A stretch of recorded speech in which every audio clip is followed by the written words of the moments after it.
우리 하나님의 언약 안에 있는 인간이라는 제목으로 좀 오늘 말씀을 나누겠습니다. 그 이전에 우리가 좀 붙잡아야 될 것이 있는데요. 서론적으로 우리가 항상 기억해야 될 것이 무엇이냐면, 우리가 이제 하나님의 말씀으로 인도받는 전도자라는 것을 항상 생각하고 항상 붙잡아야 될 줄 믿습니다. 이것이 우리의 정체성이고 삶의 방법입니다. 특히 이 응답 속에 있으면 우리 후대들, 또 우리의 렘넌트들에게 다른 것이 아니라 뭘 전달해야 되면 그리스도의 복음을 전달하는 그 응답의 사람으로, 전도자로 우리를 부르시고, 우리가 그 응답을 또한 감당하고 그 축복 속에 있어야 되겠습니다.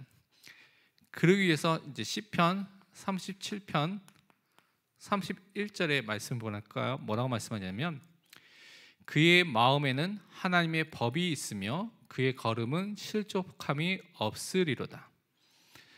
우리 마음속에 뭐가 있어야 되냐면 하나님의 법, 하나님의 말씀, 그리스도의 복음이 먼저 이렇게 마음속에 담겨지고, 그 담겨진 말씀이 우리 만나는 사람들, 후대들에게 이렇게 증거가 되고 또 전달이 되는 것입니다. 그래서 예배소서 6장 4절에도 이렇게 우리에게 말씀하고 있습니다. 또 아비들아, 너희 자녀를 노엽게 하지 말고 오직 주의 교훈과 훈계로 양육하라.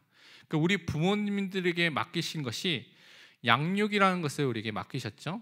그래서 육신적으로 많은 부분을 아이들을 양육하는데, 성경에서는 그 양육도 하지만 주의 교훈과 훈계로, 하나님의 말씀을 통하여서 주의 교훈과 훈계로 아이들을 가르치라고 분명히 말씀하고 있습니다. 그래서 우리는 후대들에게 중요하게 이 영적인 이 복음의 내용들을 전달하고 가르쳐야 될 그 의무와 책임이 또한 있는 것입니다.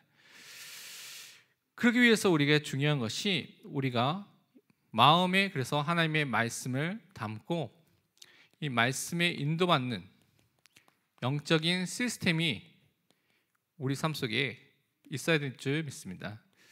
이것이 없으면요, 사실은 매 순간마다 어떤 사건과 문제가 생길 때마다 나의 감정과 나의 생각과 내 판단과 내 경험과 내 지식을 따라서 할 때가 너무나 많게 됩니다. 그렇기 때문에 이것을 바꾸기 위해서 신명기 30장 14절에 이와 같이 우리에게 말씀을 하셨습니다. 뭐라고 말씀하냐면, 오직 그 말씀이 내게 매우 가까워서 내 입에 있으며 내 마음에 있은즉 내가 이를 행할 수 있느니라. 그러니까 우리 입술에 뭐가 있어야 되냐? 우리 마음에 뭐가 있어야 되냐? 하나님의 말씀이 있어야 됩니다. 그런데 우리는 그렇지 않은 때가 너무 많죠. 내 생각 갖고 막 말하고, 내 판단 갖고 막 말하고, 가정에서도 우리 자녀들 대할 때도 그럴 때도 많고, 그렇죠. 그런데 우리가 하나님의 말씀으로, 말씀이 암송되고 말씀이 묵상되는 가운데 그 말씀이 나오고 전달될 수 있는 그 축복을 분명히 우리가 누려야 될 줄 믿습니다. 왜냐하면요, 하나님의 말씀에 능력이 있기 때문에 시편 119편 130절 말씀을 보니까 이렇게 말씀하셨습니다. 주의 말씀을 열면 빛이 비추어 우둔한 사람들을 깨닫게 하나이다. 하나님의 말씀을 보면요, 그 말씀을 통해서 아무리 어리석은 사람이라도 그 말씀을 통해서 역사하시면 우리가 정말 깨닫는, 하나님이 주신 응답을 누릴 수 있는 그 축복이 주어지게 된다는 것입니다. 그래서 우리는 이 축복을 누리기 위해서 영적 시스템으로서 어떤 문제나 사건과 응답 속에서도 항상 강단을 통하여서, 강단에 돌아가서 그것을 확인하고 묵상하고 다음 것을 진행하는 그 습관을 들여야 됩니다. 이것이 체질화되고 시스템화되고 우리의 것으로 담겨져야 되는 그 축복으로 있어야 되는 것이죠. 그래서 성령의 인도와 역사 속에서 하나님의 말씀을 깨닫고, 하나님께서 우리 안에서 역사하시는 그 말씀을 깨닫게 하는, 말씀을 인도받는 그 시스템을 세워나가는 그 삶을 살아가는 것이 사실은 신앙 생활입니다. 또한 우리는 살리는 사람으로서 우리를 부르셨다는 것을 또한 우리가 잊지 말아야겠습니다. 하나님께서는 우리를 하나님의 자녀로 부르셨는데, 살리는 자, 그 사람이 전도자죠. 전도자로 여러분을 부르셨습니다. 이것은 우리가 예수 그리스도 안에서 하나님의 자녀로 부르셨을 때 이미 주어지게 된 것입니다. 예수 믿을 때, 예수 그리스도를 영접할 때 우리는 죄와 사망과 사단의 권세에서 완전히 구원함을 받은 것이죠. 과거, 현재, 미래의 모든 죄 문제들을, 원죄의 문제와 자범죄의 문제를 예수 그리스도의 보혈로 그 십자가를 통하여서 영원히 완전히 단번에 해결함을 받은 것입니다. 이미 이 축복을 받은 존재라는 것이죠. 또한 그와 함께 모든 사단의 권세를 이기시고 만왕의 왕 만주의 주가 되신 그리스도를 통하여서 우리는 승리할 수밖에 없는 그 신분과 축복을 받게 된 것입니다.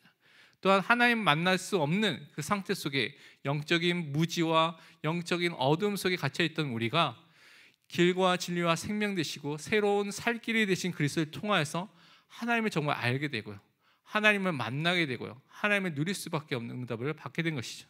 그래서 하나님의 자녀가 됐다는 것은 우리에게 있는 근본 문제와 원죄의 문제라는, 우리가 도저히 해결할 수 없는 문제를 해결받은 최고의 응답과 최고의 복을 받은 사람이기 때문에 사실 그 자체만으로도 여러분 살리는 그 축복을 매일 누리고 살리는 자의 삶을 사는 것이 사실은 정상적인 삶이라고 볼 수가 있습니다. 그래서 정말 우리 신분을 바꿔주는 것은 정말 살리는 신분으로 우리를 바꿔줬다는 것을 여러분 항상 기억해야 됩니다. 나는 살리는 자다. 나를 만난 사람은 모든 사람을 살리도록 하나님께서 붙여주셨다는 것을 여러분 항상 기억하시고 또한 기도하시길 바랍니다. 그래서 하나님 안에서 하나님의 사랑을 가지고 그 사람들을 우리가 용납하고 용서하는 그 축복을 우리가 누려야 될 줄 믿습니다. 여러분의 힘으로요, 여러분 싫어하는 사람 있죠? 아니면 여러분 미워하는 사람 있죠? 없나요? 너무 복음적인 사람입니다. 축하드립니다. 근데 만약에 싫어하는 사람, 미워하는 사람, 뭔가 안 맞는 사람, 뭔가 보면 상처가 이렇게 올라오는 사람이 있다면 여러분의 힘으로 하려면 불가능합니다. 안 됩니다. 계속 이제 그게 건드리죠. 여러분의 감정을 건드리고 여러분의 삶을 건드리기 때문에 안 됩니다. 그래서 다른 방법이 없습니다. 여러분이 노력해도 조금 되다가 안 됩니다. 그 사람이 조금만 다른 말 하면 또 갑자기 확 올라오고 그러잖아요. 그러니까 사실 뭘 집중해야 되냐면 하나님의 사랑, 그리스도의 십자가, 예수 그리스도에 집중하고 그것을 항상 누리고 복음 속에 계속 거하면 사람이 하나님께서 힘을 주시는데 더 이상 그 상처와 그 문제와 그 사람이 문제가 안 되는, 용납하고 용서할 수 있는 그 힘이, 능력이 우리 안에 생기는 거예요. 그래서 그 복음의 집중 속에, 은혜의 집중 속에, 십자가의 집중 속에 들어가는 것이 너무나 중요한 것입니다. 그런데 많은 사람은 그렇지 않죠. 왜냐하면 그 사람을 보면 상처에 집중하는 거죠. 제가 그래 그때 그렇게 했어. 그걸 계속 묵상하고 계속 각인하고 계속 뿌리내립니다. 그리고 어떻게 되겠습니까? 계속 그것 때문에 힘들고 괴롭게 되는 것이죠. 근데 우리를 하나님의 자녀로 부르셨다는 것은 그래서 이미 다 넘어설 수 있는 축복을 이미 다 주셨습니다. 그래서 하나님의 사랑, 그리스도의 십자가에 여러분 집중하면 그 축복이 분명히 나타날 줄 믿습니다. 왜냐하면요, 사단은요, 여기 위에 쓰겠습니다. 사탄이 분명히 살아 있습니다. 그렇죠? 지금도 활동하고 있습니다. 그래서 사탄이 지금도 공격을 하고 있고 사람들을 무너뜨리도록 많은 활동을 하고 있습니다. 근데 이것이 너무 교묘하고 교활합니다. 그리고 틈만 있으면 공격을 계속하는 것이죠. 이것을 영적으로 눈을 뜨지 않으면 여러분이 갖고 있는, 여러분이 쉽게 속을 수 있는 그런 것으로 유혹을 하기 때문에 여러분 영적으로 깨어 있어야 그것을 바르게 볼 수 있어야 되는 것입니다. 그래서 우리는 이것을 다른 방법이 아니라 예수 그리스도의 이름으로 결박하는 것입니다. 여러분이 아무리 노력해도 바르게 열심히 살아도 사단 하나도 무서워하지 않습니다. 여러분이 예수 그리스도의 이름을 붙잡고 무릎을 꿇고 하나님께 기도할 때 이 사단의 권세가 완전히 꺾이고 떠나가는 그 축복이 있을 줄 믿습니다. 그래서 우리는 이 축복을 통해서 성령이 하나 되게 하심을 지키는 것입니다. 힘써 지키는 것입니다. 성령께서 우리를 하나 되도록 하셨는데 그 기도하면서 이 축복 속에서 힘써 지키는 것입니다. 그러면서 우리는 또 생각할 것이 하나님께서 우리를 한 소망 가운데 우리를 불러주셨습니다. 막 나눠져 있는 것이 아니라 하나의 소망, 한 공동체로 우리를 불러주셨죠. 그래서 교회의 지체로서, 전도자로서 우리를 불러주셔서 하나님 원하시는 일을 하도록 우리를 불러주셨습니다. 이것을 통하여서 곳곳에 우리 현장에, 우리 가정에 사단의 공동체, 사단의 망대 서 있는 것들이 많이 있거든요. 사단이 자기 이름을 드러내기 위해서, 세상 것을 드러내기 위해서 세워놓은 것들이 많이 있습니다. 이것을 다 꺾어버리고 없애는 그 응답을 누구에게 맡기셨냐? 하나님 나라를 그 현장에 임하도록 누구에게 맡기셨냐? 진짜 하나님의 자녀에게, 살리는 자, 그 전도자에게 맡기신 것입니다. 그래서 우리는 이 일을 위해서 현장 속에서 예수 이름을 통하여서 하나님 나라가 임하도록 하는 그 전도자로 서야 될 줄 믿습니다.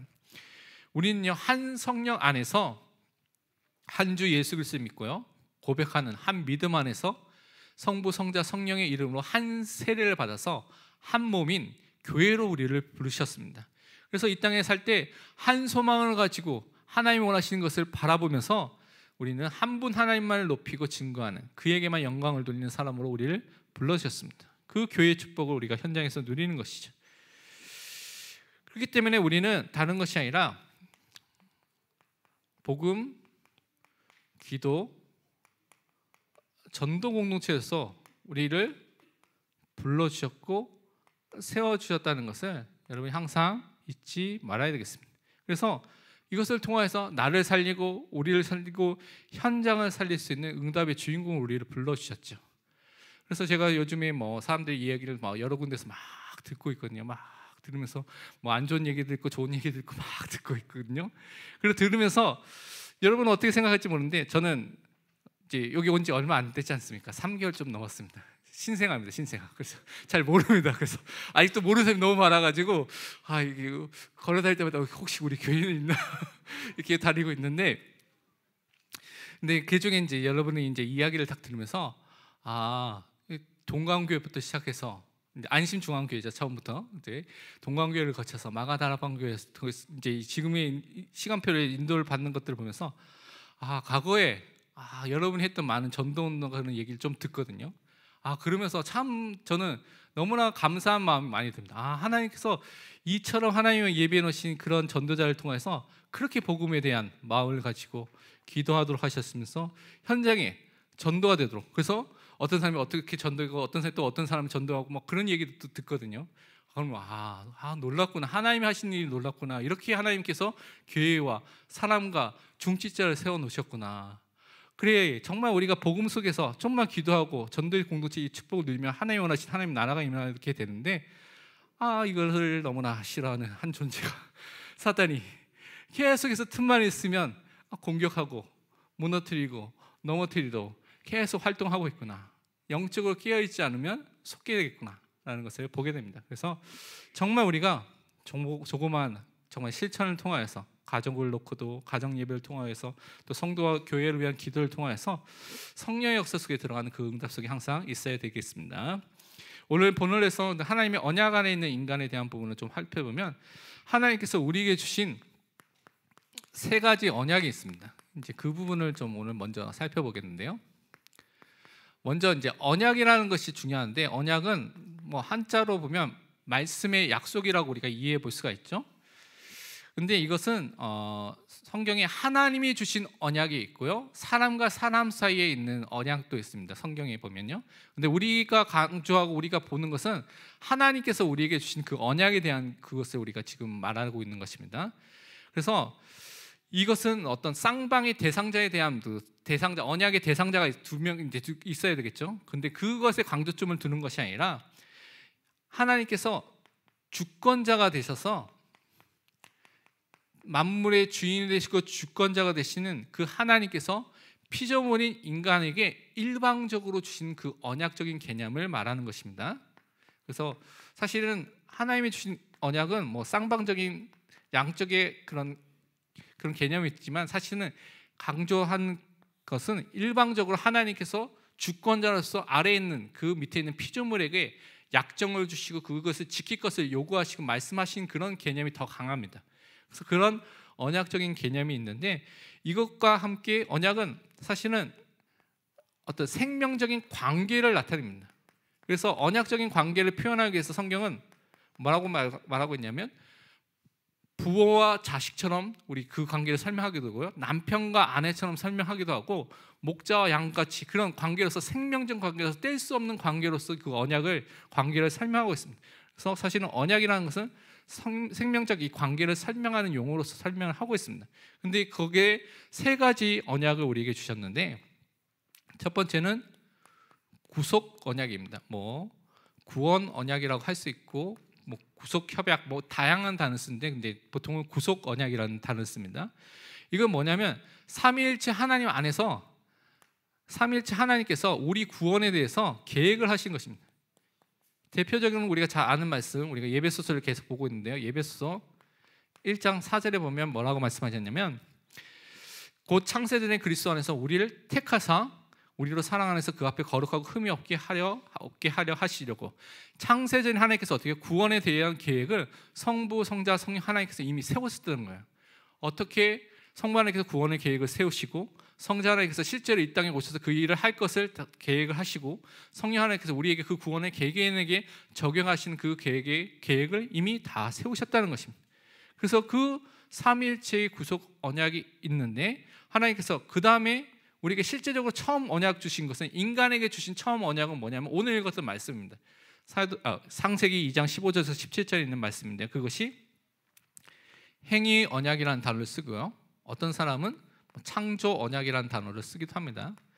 그래서 행위 언약을 통하여서 하나님의 것을 알도록 누리도록 주셨습니다. 그래서 이것에 대해서 뭐 여러 가지 설명하고 있지만, 제가 좀 신학적으로 정리하고 또 더 정리가 된, 저보다 뛰어난 사람이 정리한 것을 보는 게 나을 것 같아서 정리를 해보니까요, 벌코프라는 사람이 이제 조직 신학자가 있는데, 이 사람이 정리한 것을 좀 보면, 이 행위 언약을 주셨을 때 어떻게 주셨냐면, 첫 번째로 하나님께서 이 언약을 주셨을 때 하나님이 어떤 분으로 주셨냐면, 창조주 하나님, 창조자로서 하나님께서 인간에게 언약을 주신 것이 이 행위 언약입니다. 그래서 이것은 인간이 범죄하기 이전에 주어진 언약이죠. 그렇기 때문에 두 번째로, 인간이 하나님과 바른 관계를 맺고 있을 때, 다른 말로 죄를 짓기 전에 바른 관계를 맺고 있을 때 주어진 언약이 이 행위 언약인 것입니다. 그 다음에 세 번째로, 근데 이것이 변할 수 있는 불확실한 인간의 순종을 근거로 해서 주어졌습니다. 그러니까 인간이 죄를 범할 수도 있는 그런 상태 속에 있었죠. 그러니까 불확실한, 완전한 순종의 상태가 있는 것이 아니라 불확실한 그런 순종을 근거로 해서 주어진 언약이라고 우리가 설명한 것이죠. 그렇기 때문에 여기서 이 행위 언약에서 가장 중요한 것은 말씀을, 이 율법을 지키는 것이 생명을 얻는 길이 됩니다. 그래서 말씀을 지키는 것을 누릴 때 영원한 생명을 누릴 수 있다. 만약에 말씀을 어기면 어떻게 해요? 반드시 정령 죽게 된다. 언약에 대한 축복과 언약에 대한 벌에 대해서 분명히 이렇게 설명이 되어 있습니다. 그래서 이것이 행위 언약에 대한 부분의 설명입니다. 그런데 인간이 못 지켰죠. 왜냐? 요놈이 사단이 불신앙, 불순종하도록 유혹하고, 인간이 양측에 하나님의 것과 또한 사단의 말 둘 중에서 결국 선택을 했죠. 자유의지로 사단의 말을 쫓아가기로 선택을 해서 결국 이 행위 언약을 어기게 됐습니다. 그래서 하나님께서 주신 것이 무엇이냐면 은혜의 언약을 주셨습니다. 사실은 이 은혜 언약을 보면 대표적인 것이 이제 창세기 3장 15절, 원시복음, 원초복음, 원복음, 뭐 다양한 단어를 씁니다. 최초의 복음으로부터 시작해서 하나님께서 계속해서 우리에게 구원하시겠다는 그 언약을 계속해서 약속을 주신 것이죠. 또한 이것은 일방적으로 하나님께서 은혜의 약속들을 해주셨습니다. 왜냐하면 아담과 하와가 살려주세요, 뭐 그렇게 안 했죠. 하나님께서 이미 처음부터 주신 것입니다. 일방적으로 그렇게 주신 것이죠. 인간은 범죄한 직후부터 사실은 하나님께 은혜 속에 있었습니다. 왜냐하면 먹는 아이는 정령 죽이나 반드시 죽으리라 하셨는데 선악을 먹자마자 이 사람들이 안 죽었어요. 왜 안 죽으셨을까요? 하나님의 은혜가 이미 그 자리에 임하고 있는 것입니다. 범죄를 했지만 하나님께서 이미 구속의 언약 속에서 그들을 향한 구원의 계획을 이루시면서 은혜가 이미 임한 그 축복을 그들이 받고 있었다는 것이죠. 그래서 이 행위 언약을 보면 은혜 언약을 보니까 뭐냐면 하나님에 대해서 뭐라고 설명하냐면 이제는 창조주로서가 아니라 구속주, 우리를 구원하시는 그 주님으로서 그리고 우리의 아버지로서 우리에게 언약을 주신 분이라고 설명을 하고 있습니다. 그래서 우리에게 그 은혜를 베푸시는 부성애적인 아버지적인 사랑을 베푸시는 그 관계로서 나타났다고 여러분이 이해해 볼 수가 있습니다. 그리고요, 인간은요 타락하여서 죄인이죠. 사실 이 죄인의 상태 속에는 이 언약을 맺을 수 있는 그런 상태가 아닙니다. 그런데 우리가 오직 예수 그리스도 안에서 이 축복을 받게 된 것이죠. 언약의 대상자로서 우리가 설 수 있는 그 축복을 받게 된 것입니다. 또한 중보자 되신 예수 그리스도가 우리를 위해서 확실하고 절대적인 순종을 다 하셨습니다. 십자가에 죽기까지 순종하셨고요. 모든 율법의 내용을 다 이루셔서 다 완성했다고 말씀하고 있죠. 그래서 이 예수 그리스도의 확실한 순종을 근거하기 때문에 이 은혜 언약은 절대 변하지 않습니다.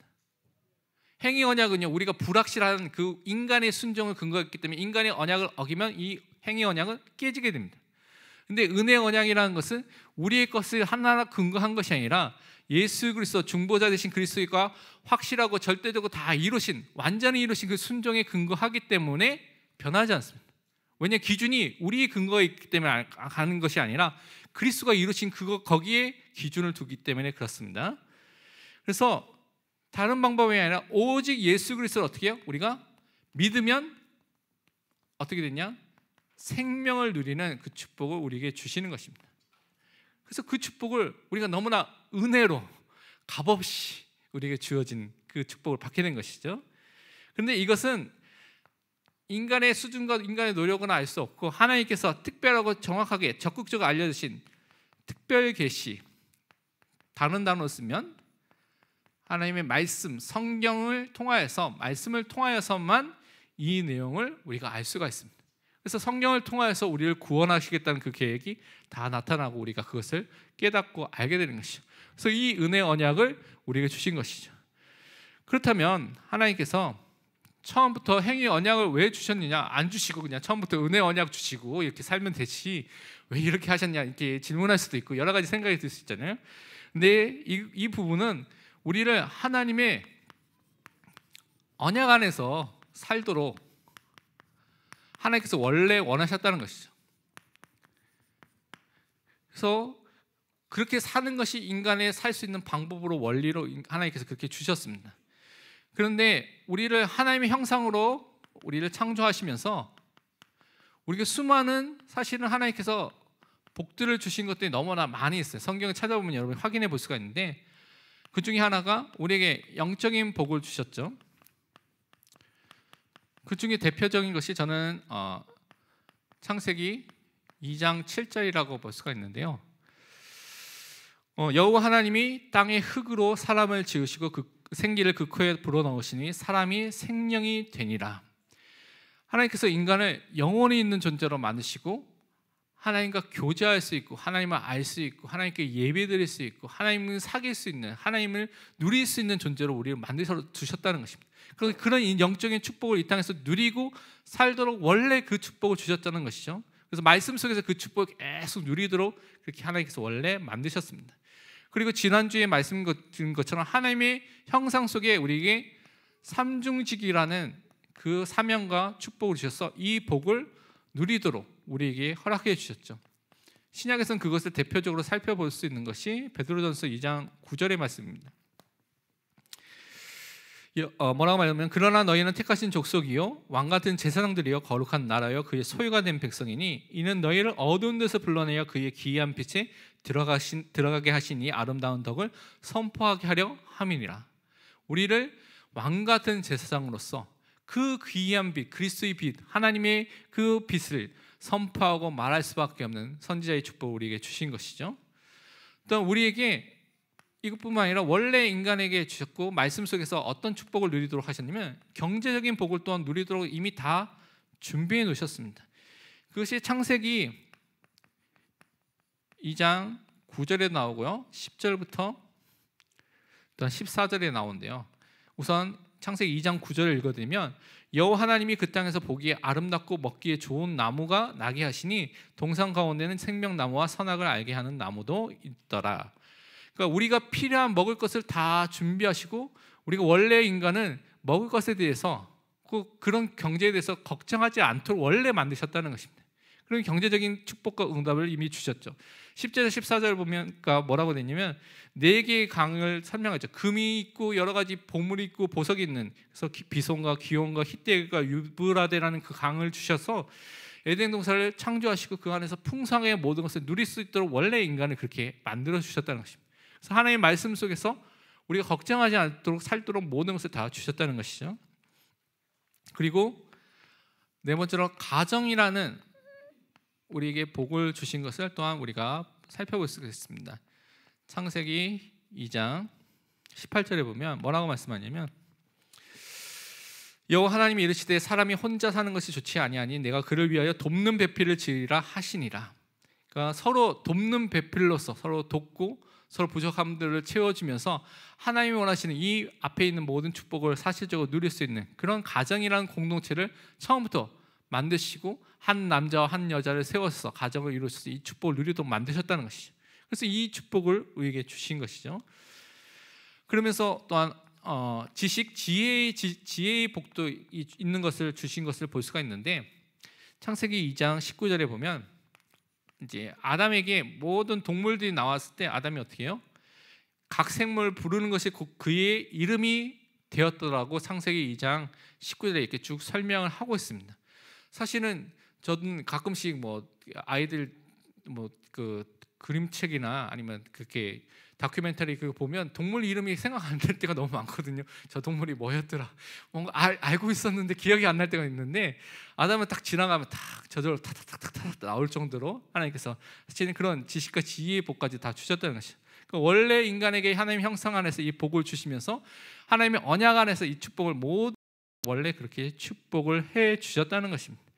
그래서 우리를 원래 이 하나님의 언약 안에서 살 수 있는 존재로 하나님께서 우리를 그렇게 세워주셨습니다. 그것이 창세기 2장 오늘 읽었던 16절 17절에 있는 말씀이죠.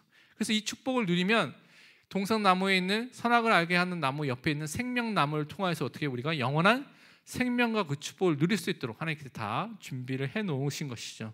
그래서 우리에게 참된 행복과 승리와 성공을 위해서 가이드라인으로서 지침으로서 이 축복을 다 주신 것입니다.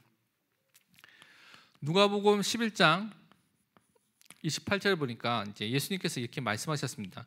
오히려 하나님의 말씀을 듣고 지키는 자가 복이 있느니라 하시니라. 그러니까 하나님의 말씀을 듣는 자, 하나님의 말씀을 지키는 자는 그 속에 하나님의 복이 있을 수밖에 없다고 분명히 예수님도 확인해 주셨죠. 그러니까 우리가 이 속에 있으면, 언약 안에 있으면 이 모든 예비된 축복을 계속해서 영원토록 누리는 그 축복이 우리에게 주어질 수 있었다는 것이죠. 그런데 인간이 불신앙, 불순종의 죄로 인해서 하나님을 떠나게 되고 모든 축복을 다 잃어버리게 된 것이죠. 그렇게 해서 우리는 이 불신앙이라는 것을 하나님께서 그래서 이 시대에 우리에게 버리기를 원하고, 다른 것이 아닌 하나님의 말씀을 따라서 사는, 말씀으로 사는 전도자로 우리를 부르신다는 것을 우리가 확인하고 항상 말씀을 따라가는 전도자로 서야 될 줄 믿습니다. 이 하나님에 대한 말씀에 대한 불신앙, 불순종은요, 하나님께서 우리에게 주신 이 모든 축복들을 다 놓치게 만들고요, 또 우리가 원래 살아가야 될 하나님의 말씀 안에 살아가는 그 원리를 다 놓치게 만들었습니다. 그래서 우리는 다시 말씀 되신 예수님께서 이 땅에 오셔서 모든 율법과 말씀을 완성시키시고 순종하시고 또 말씀을 통해서 우리를 구원하시는 그 모든 사역을 이루시면서 그 말씀 되신 예수 그리스도를 통해서 이 축복과 원리를 다시 회복하게 되는 것입니다. 신명기 8장 3절에 보면 뭐라고 말씀하냐면, 너를 낮추시면 너를 줄이게 하시면 또 너도 알지 못하면 내 조상들도 알지 못하던 만나를 내게 먹이신 것은 사람이 떡으로만 사는 것이 아니요 여호와의 입에서 나오는 모든 말씀으로 사는 줄을 내가 알게 하려 하심이니라. 우리에게 광야 체질, 애굽의 근성, 노예 근성 막 그게 막 남아 있습니다. 그래서 하나님께서 이 문제라는 것을 통해서 여러분 인생에 있는 문제를 통해서 어떻게 해요? 바꾸기를 원하신다는 것입니다. 뭘 하도록? 하나님의 말씀 따라 살도록, 하나님의 말씀만 붙잡도록, 그 말씀 속에서 모든 응답을 누리도록 하나님께서 여러분을 지금 인도해 가는 과정 속에 있습니다. 시편 119편 105절에 보면 또 뭐라고 말씀하냐면, 그래서 주의 말씀은 내 발의 등이요 내 길의 빛이니이다.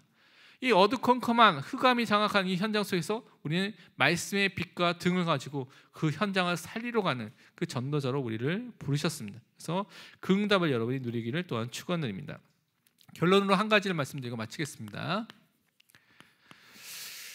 우리는요, 불신앙을 치유받는, 그래서 복음 집중하는 그 시간을 항상 갖는 것이 가장 중요합니다.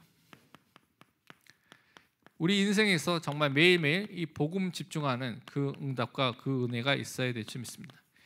그 축복이 히브리서 12장 2절의 말씀처럼 믿음의 주요 또 온전하게 하신 이인 예수를 바라보자. 그는 그 앞에 있는 기쁨을 위하여 십자가를 참으사 부끄러움을 개의치 아니하시더니 하나님 보좌 우편에 앉으셨느니라. 우리 눈이 지금 어디를 향하고 어디를 바라보고 있습니까? 우리 눈이 지금 무엇에 고정되어 있습니까?